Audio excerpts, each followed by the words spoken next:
अखिलेश भैया, कलयुग के अखिलेश भैया, बाटे कुंवर कन्हैया।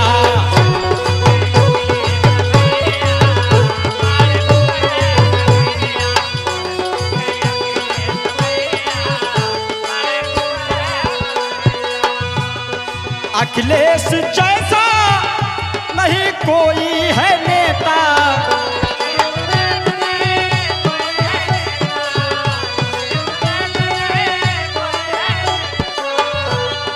लोकप्रिय इतना जन जन का चहेता।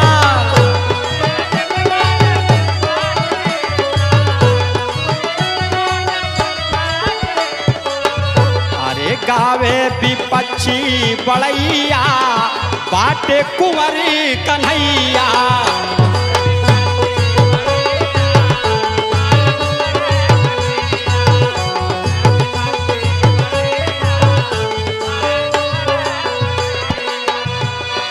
जो कर दिए नहीं कर सकता दूजा,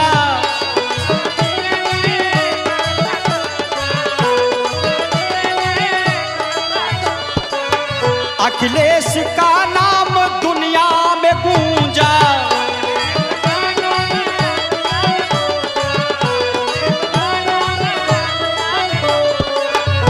अरे भारत के भूषण खेवैया, बाटे कुंवर कन्हैया।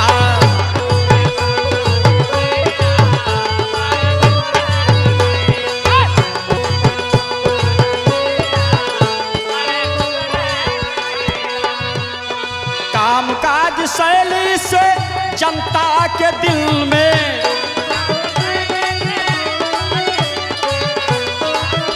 सत्ता के गुणगान हर महफिल में।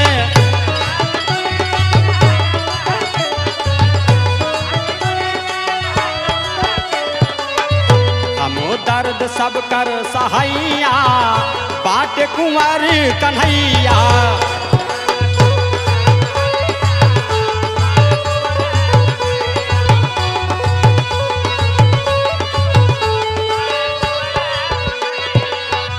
19 में मोदी का कर है सफाया,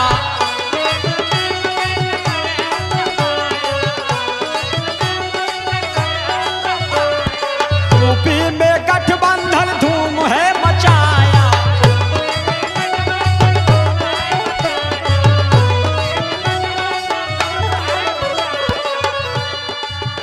अरे बाजत बा, अरे बजत बा वियोगी सहे नैया, बाटे कुंवर कन्हैया।